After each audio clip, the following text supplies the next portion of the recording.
في بيان رسمي قرر مجلس إدارة الشركة المتحدة بالإجماع إيقاف برنامج الكابتن أحمد شوبير وإنهاء التعاقد معاه فورا. عايز تعرف الأسباب؟ هتعرف النهاردة الأسباب، كل الأسباب عن الموضوع. ماتش القمة بين بيراميدز والأهلي، القمة فعلا القمة الجديدة ما بين الأهلي والزمالك، لا، ما بين بيراميدز والأهلي. طيب، توقعات الماتش، تشكيل الفرقتين، تحليل الماتش، النتائج اللي تمت ما بين الفرقتين والاحصائيات كامله مكمله، كل التفاصيل ديت هنشوفها مع بعض. اهلا بيك بعد الصلاه والسلام على خير الانام سيدنا محمد عليه الصلاه والسلام. اللهم ارحم المحترم الخلوق احمد رفعت ويرحمه ويشفع له عمله ومرضه وما مر به. اهلا بيكم في استوديو الكوره. هنبتدي ونتكلم مع بعض في أول حلقتنا عن أسباب رحيل الكابتن أحمد شوبير عن البرنامج بتاعه في أون سبورت. باختصار هم 3 أسباب. أول سبب منه إن هو وظف باختصار البرنامج اللي هو للرأي العام للموضوع لشخصي. ابتدى ينوه إن هو عمل محاضر لناس تانية اتكلمت عليه، ابتدى ينوه انا مش هسكت للاشخاص اللي اتكلموا عليا، حول المنبر الاعلامي العام لحاجه خاصه. وده اول سبب تم ذكره او تم تسريبه او اتذكر في التفاصيل بتاعه الاقاله وايقاف البرنامج بالاجماع من الشركه المتحده. طيب، تاني نقطة إن هو ذكر زملاء ليه إعلاميين تانية بطرق غير يعني جيدة ومش كويسة، وناس تقول بتلقيح أو بتنويه غير مباشر. طبعا هم معروفين ال3 اللي اتكلموا في موضوع المرحوم أحمد رفعت، اللي ابتدى الموضوع المحترم إبراهيم فايق، وكمان بعد كده المحترم الأستاذ هاني، وبعديهم إبراهيم عبد الجواد. ابتدى بطريقه غير مباشره يبتدي يلقح بالكلام، او كلكم حضراتكم تقدروا تسيرشوا على اليوتيوب وتشوفوا الحلقه واللي اتقال فيها. ما خلاص احنا بنعمل الافلام وكلام مش كويس وبالحزن بنعمله فيلم، وده موسم الافلام، وكلام اتذكر موجود حضراتكم كلكم تقدروا تشوفوه. تالت حاجه طبعا وكلنا يعني ما تم ذكرها، بس هي النقطه الثالثه والواضحه والموجوده، العلاقه ما بين الموضوع بتاع المرحوم احمد رفعت. البيان جه باختصار ان كالاتي: الشركه المتحده اولوياتها الراي العام المصري، وان ما ينفعش من الاخر كده ان يشخصن او يتم تشخيص اي امور شخصيه في برنامج هدفه يكون توضيح الامور بطريقه حياديه وواضحه للاعلام، دور الاعلامي تجاه الناس في مصر او تجاه الراي العام المصري. وقالوا باختصار ان في فوضى عارمه في الاعلام الرياضي، ولازم يكون وقفه قويه لضبط الامور. ما ينفعش يبقى في متاجره باسامي اشخاص او بناس، ولازم يكون في احترام للاخرين. ده اختصار الموضوع. طبعا اكيد حضراتكم عارفين الابعاد بتاع موضوع المرحوم احمد رفعت، وازاي ربنا رجعه من الموت تاني برساله قويه، عشان باختصار يشاور يقول ده السبب في اذايا، ده السبب اللي ادى كذا، الاشخاص دول هم اللي ضروني، وكلنا عارفين الموضوع بكل تفاصيله. بس تفتكروا هل الموضوع هيقف عند كده بعد ان دكتور وليد دعبس اعتزل العمل الرياضي وقدم استقالته من نادي مودرن سبورت بالمسمى القديم اللي هو كان فيوتشر او مودرن فيوتشر؟ تمام. وان النقطه بعد كده الكابتن احمد شوبير برنامجه انتهى. اللي حصل حرفيا توضيح للراي العام، وحاجه مهمه جدا اعلاميا، والتطهير اللي هيبتدي. انا واضح ان في تطهير هيبقى موجود في الفتره الجايه، وان الكلام هيبقى على الميزان، ان مفيش حد يبتدي يقول اي كلام ملوش مصادر موثوقه، ملوش دليل وبراهين. يعني ما ينفعش تتبلع على خلق الله، ما ينفعش تيجي تقول اصل فلان بياخد منشطات من غير اي اسباب وكذا، اصل فلان بيعمل كذا، اصل فلان بيتحايل على كذا. الاذى والضرر اللي وقع على الراجل لا يمكن تقبله، ادى لوفاته، ما حدش يتقبله صغيرا او كبيرا. الناس بتتنصل من الامر، لا، عند الله تجتمع الخصوم، والله اعلم بباقي التفاصيل. هل الموضوع هيقف على كده؟ نتمنى زي ما الموضوع اتفتح يكمل للاخر، يكون الراي العام سبب رئيسي في توضيح امر الناس كلها فاكره ان الراجل دوت لعيب، زي الحوادث اللي بتحصل، قلبه وقف فوقع في الملعب، فقلبه توقف فتوفى او رجع للحياه. ده التفصيله اللي الناس عارفاها. ده العام. زي ما اريكسن كده في ماتش الدنمارك، الراجل وقع طب من طوله او راح المستشفى، فلو لا قدر الله كان اتوفى، كان عادي، احداث بتحصل. زي مارك فيفيان فوي في لعيب الكاميرون لما بلع لسانه وتوفى. نفس الاحداث الناس ما عندهاش التفاصيل، انما اعلاميا لما المنبر الاعلامي اخذ دوره وابراهيم فايق استضاف الراجل يعني من حوالي اسبوعين واتكلم عن الامر، وبعدين الراجل اتوفى من 3 ايام. الاعلام ليه دور مهم جدا انه يوضح الحقائق بكل شفافيه وبكل وضوح.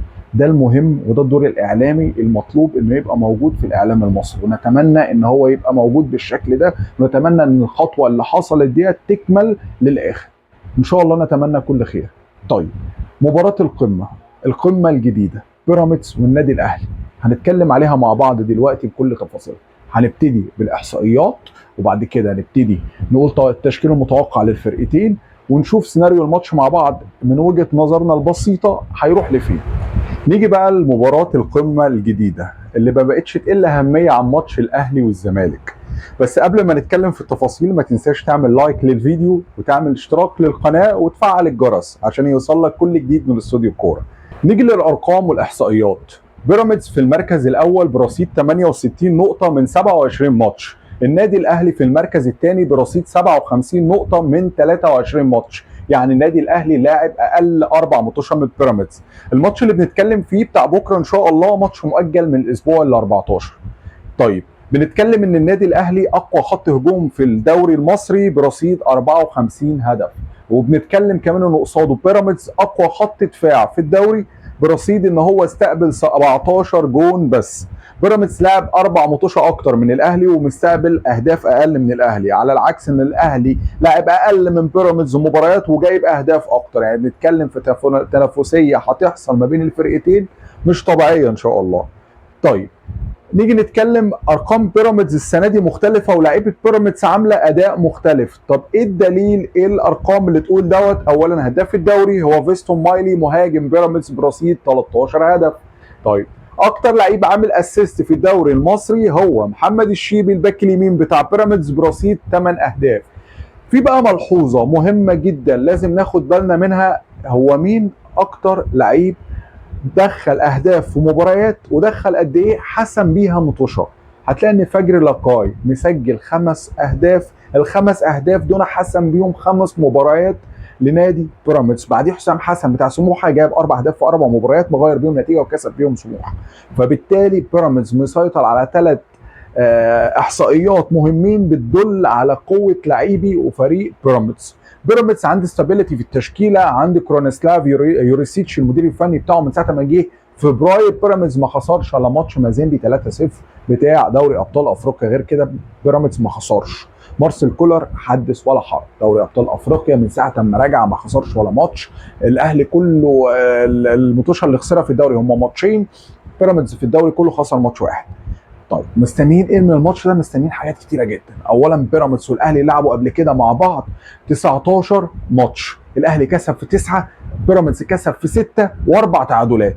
يعني احنا بنتكلم في تنافسيه عاليه ما بين الفرقتين، ما بنتكلمش في فوارق في الارقام والفوز بارقام كبيره. الاهلي جاب في المطوشه مع بيراميدز 23 هدف، بيراميدز جاب 15 هدف. الدنيا قريبه من بعض، يعني التوقعات لماتش قوي وقمه فعليه قائم، ده بسبب اداء بيراميدز العالي، وتقريبا هو دلوقتي المنافس الاول للاهلي من غير كلام وبالارقام على الدوري. يعني الدوري خلاص حاليا ما بين الاهلي وبيراميدز، الزمالك للاسف ابتعد، المصري بعيد، برضو بقيه الفرق بعيده، مفيش تنافس خلاص. الموضوع رايح الماتش ما بين بيراميدز والاهلي تقدر تقول ان هو بدايه الخطوه الرئيسيه للفوز بالدوري. يعني اللي هيخلص الماتش ده هو اللي هيروح يقرب من الدوري. هيلعبوا مع بعض كمان بعد ماتشين تاني مع بعض، يعني في خلال اسبوعين هيلعبوا ماتشين، الماتش ده اللي هو بتاع بكره ان شاء الله، والماتش التاني بقى في خلال الاسبوعين. يعني الاهلي هيلعب ماتش في الدوري وماتش في الكاس مع الالومنيوم ويرجع يلعب بيراميدز، وبيراميدز نفس القصه.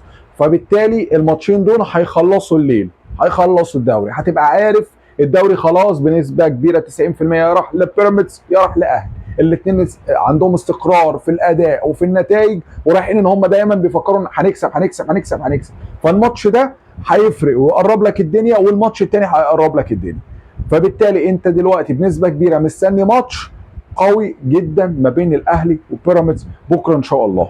طيب التشكيل بتاع الفرقتين، ايه توقعات التشكيل؟ بيراميدز بنسبه كبيره توقع التشكيل اللي ممكن نتكلم فيه هيبقى صحيح. ليه هيبقى صحيح؟ لان بيراميدز معتمد ثبات التشكيل وتشكيله مستقر اكتر من الاهلي اللي غصب عنه بسبب الارهاق بتمرير مطوشه افريقيا وضغوط المباريات اللي عليه بسبب المؤجلات، بقى بيعمل سياسه الروتيشن ما بين اللعيبه، معتمد على التشكيل الكامل بتاع الفرقه وبيدور لعيبته بالكامل. انما بيراميدز تشكيله مستقر بقاله فتره، ما بتلاحظش الا تغييرات بسيطه جدا في الفريق. طيب نبتدي ببيراميدز. بيراميدز التوقع ان هيبقى احمد الشناوي هو حارس المرمى، ومحمد الشيبي باك يمين، محمد حمدي باك شمال. ومحمد حمدي على فكره هو اكتر لعيب لعب دقائق لبيراميدز الموسم دوت في الدوري، لعب اكتر من 2190 دقيقه لبيراميدز. اوكي. طيب المساكين بتوع بيراميدز هيكون احمد سامي ومحمود مرعي، قدامهم مهند لاشين هيلعب رقم 6، وهيلعب وليد الكارتي وبلاتي توريه قدامه. هيلعب كمان على اليمين اعتقد مصطفى فتحي بنسبه يعني اكيده نجم الفرقه يعتبر. على شماله فجري لاكاي وينج شمال، وهيبقى الفيرود فيستون مايلي. دي التشكيله اللي هتبقى واضحه وبنسبه 90 95% هي تشكيله بيراميدز. طب بيراميدز خطورته فين؟ خطوره بيراميدز اول حاجه لازم تفكر فيها ان بيراميدز اقوى دفاع في الدوري، فانك تجيب جون في بيراميدز هيبقى الموضوع صعب للنادي الاهلي، الموضوع مش هيبقى سهل تماما. طيب مرتدات للبيراميدز على سرعات الوينجين والفينشنج العالي عندهم في الثلث اللي قدام مع وليد الكارتي اللي بلاي ميكر عالمي وبيقوم بدور 8 ويتقدم كمان للرول بتاع مركز 10 كويس قوي، يوزع اسيستات لراجل حريف عارف بيعمل باس محترم، اسلوب باس محترم، بيشغل الوينجات بتاعته اللي بتنهي وحريفه جدا. سواء مصطفى فتحي اللي يعني مش لو اتكلمنا على مهارات مصطفى فتحي وحرفنه مصطفى فتحي للصبح مش هنخلص. فجري لاكاي ممكن يبان لك اقل من مصطفى فتحي بس على الجون اخطر، بيخلص بينهي زي ما قلت لحضرتك، اكتر لعيب في الدوري مساهم باهداف خلصت مطوشه، 5 تجوان خلصوا 5 مطوشه فاز بيهم بيراميدز، فراجل مؤثر. فيستون مايلي هداف الدوري حاليا 13 هدف، الراجل جابه من 26 ماتش، الراجل هداف الدوري مع بيراميدز، راجل بيخلص راس حربه محترم. فبالنسبه لبيراميدز التشكيل هيبقى مستقر بالشكل الموجود، هيبقى في قلق على النادي الاهلي من مرتدات بيراميدز والاجنحه، بالذات المربع اللي قدام وليد الكارتي مع مصطفى فتحي وفجري لاكاي وفيستون مايلي، دون الازمه اللي هتبقى للنادي الاهلي. على الناحيه الثانيه النادي الاهلي احنا هنحتار شويه في تشكيلته بسبب الروتيشن، هل محمد الشناوي ولا مصطفى شوبير؟ مين اللي هيقف للمرمى؟ اعتقد الشناوي اقرب. باك يمين عمر كمال ولا محمد هاني؟ اعتقد محمد هاني اقرب. المساكين رامي ربيعه ولا ياسر ابراهيم لما رجع ووقف كويس في الملعب؟ اعتقد ممكن ربيعه. محمد عبد المنعم مفيش خلاف عليه. باك شمال للوضع الحالي هو كريم فؤاد، وما اعتقدش ان بنسبه كبيره هيتغير، لا يعني كريم فؤاد تقريبا 95% 100% كريم فؤاد هيلعب. مروان عطيه في مركز 6. اكرم توفيق ولا السوليه؟ ايهما اقرب؟ الله اعلم لسه، بس اعتقد عشان وليد الكارتي عشان وسط الملعب بتاع بيراميدز اعتقد هيكون اكرم. على شماله طبعا امام عاشور. الوينجين اللي هيبقى لسه فيهم كلام بالنسبه للاهلي اعتقد حسين الشحات هيبقى وينج يمين، واحمد عبد القادر وينج شمال. لا خلاف على وسام ابو علي هداف النادي الاهلي في الدوري لغايه دلوقتي واحسن اللعيبه اللي بتقدم الفتره الاخيره، مع امام عاشور استقرار في المستوى الفني بنسبه كبيره وهم اللي بيجيبوا اهداف وبيخلصوا مطوشه الاهلي. طيب ليه قلت حسين الشحات واحمد عبد القادر بشكل اكتر؟ لان هم فنيا الى حد ما موزونين. طيب ليه طاهر مش في الصوره؟ هو طاهر في الصوره، طاهر عنده ميزه كويسه عن حسين الشحات واحمد عبد القادر وبيرسي تاو كمان ورضا سليم.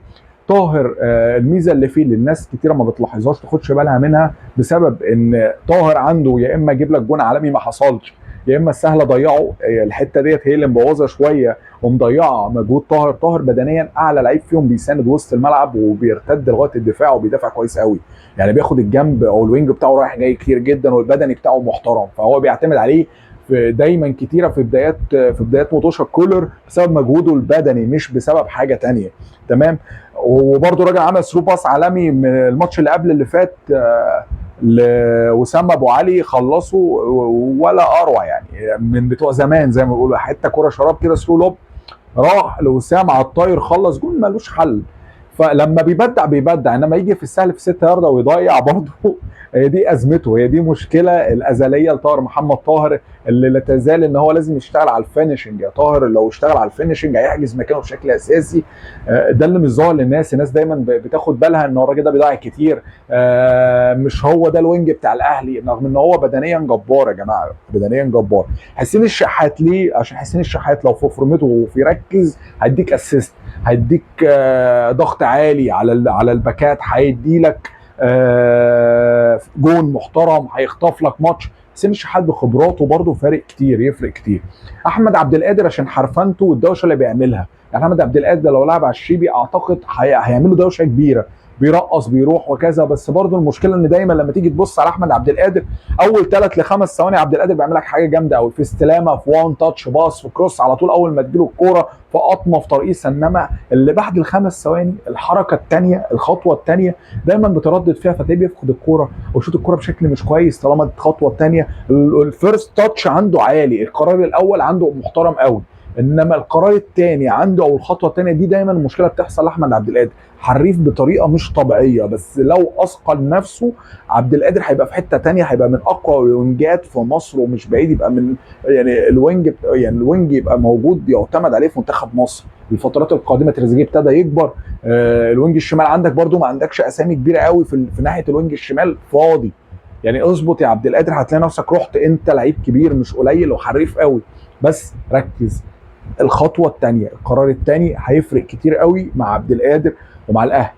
التشكيله بعد الدوشه اللي احنا قلناها للاهلي، واخر كلام اتوقعه وان شاء الله بنسبه كبيره هو اللي ممكن يكون طبقا للوقائع والارقام عامه والاقرب للمطوشه المهمه، هو محمد الشناوي في حراسه المرمى، محمد هاني باك يمين، رامي ربيعه وعبد المنعم وكريم فؤاد على الشمال، مروان عطيه، اكرم توفيق، وعندنا امام عاشور، عبد القادر وحسين الشحات وسام ابو علي. طيب توقعات الماتش يمشي ازاي؟ الماتش هيعتمد على خطة المدرب مع طريقة تنفيذ اللعيبة لتعليمات المدرب في الملعب. يعني اللعيبة اللي هتطبق تعليمات مدربها صح وتمشي على الماتش بأقل أخطاء وبأعلى أداء، واللي هينجز من الشوط الأول من الآخر هو اللي هياخد الماتش. يعني الماتش الشوط الاول بشكل عام، بعيدا عن مين يسجل، الفرقه اللي هتجيب جوان في اول الشوط الاول وتستحوذ على الماتش في الشوط الاول بنسبه كبيره هي اللي هتطلع بالماتش. يعني لو الاهلي عايز ياخد الماتش يبقى الاهلي محتاج يجيب هدف او هدفين في الشوط الاول يخلص بيهم الموضوع. هيبقى صعب جدا، مش صعب بس مع بيراميدز. بيراميدز بيعتمد على المرتدات وسرعه لعيبته وانه بيخلص، اللعيبه بتاعته بتنجز. هيعتمد على ان الاهلي هيسيب الاهلي، اتوقع ان هو هيسيب الاهلي ياخد الكوره ويستحوذ ويقرب، وهو هيلعب على المرتدات والمساحات اللي ورا الباكين بتوع الاهلي، والثغره اللي هتبقى ما بين التقدم كل باك. يعني محمد هاني لو اتقدم او كريم فؤاد او اتهدم يلعبوا اوفرلابنج على العكسيات ويلعبوا كور مرتده، واعتقد استغلالهم للكور دي هيفرق كتير معاهم. فتقريبا ده اللي هيتم، ده اللي هيتوقع في الشوط الاول. بيراميدز لو قطف في الشوط الاول جول او جونين وعارف يقف صح هياخد الماتش من الاهلي، والعكس صحيح. طيب انا توقعي الشخصي البسيط ان الماتش هيبقى بنتيجه كويسه، هيبقى نتيجه ايجابيه، مش نتيجه 0-0 1-1 مقفول. الماتش ده 3-1 يا 2-1 لفرقه اعتقد، وانا ميال اكتر للاهلي لخبرات لعيبته ورزانه النادي الاهلي وتعامله مع الماتش الصعب. هيبقى في الناحيه الثانيه بيراميدز بيلعب اكون او لا اكون، يا هروح للدوري واحقق اول بطوله ليا مهمه واقول انا فرقه موجوده واعوض ادارتي ولاعيبتي والمجهود اللي اتعمل طول الموسم واروح واركز واجيب نتيجه مع النادي الاهلي اللي هو ماتش، والاهلي انت بتلعب الاهلي تمام، ده الاوبشن الوحيد. بس اعتقد لا، يعني الاهلي ممكن الخبرات تحسن. لو الاهلي لعيبته ما حضرتش في الملعب ونفذت تكتيك كولر صح، بيراميدز هيخطف الماتش ده قولا واحدا. انما لو الاهلي نفذ تعليمات كولر صح ولعيبته كانت في مستواها واقفه على الارض، اعتقد الاهلي هيخلص الماتش ده. وقبل ختام الحلقه اتمنى من حضراتكم انكم تدعمونا بلايك للفيديو، وما تنساش تفعل زر الاشتراك في القناه والجرس عشان يوصلك كل جديد من استوديو كوره. استنونا بكره ان شاء الله في حلقه مختلفه، حلقه جديده هنتكلم عن ما تم فيها في احداث اليوم، ماتش بيراميدز والاهلي، وهل اتوقعنا صح واللي اتكلمنا فيه حصل وحصل بنسبه قد ايه. تمام، وتوقعاتنا كانت قريبه ولا بعيده ولا توقعنا بنسبه صحيحه. كمان هنتكلم عن اخبار حصريه بتخص النادي الاهلي وانتقالات النادي الاهلي، اللعيبه اللي هترحل عن النادي الاهلي، الانتقالات الفعليه اللي هتتم والتوقعات لانتقالات هتحصل في النادي الاهلي. هل في مهاجم جديد، باك شمال جديد، الصفقه اللي تمت فعليا او الصفقات اللي تمت فعليا، الصفقات اللي في طريقها للانهاء. ده اللي هنتكلم فيه بكره.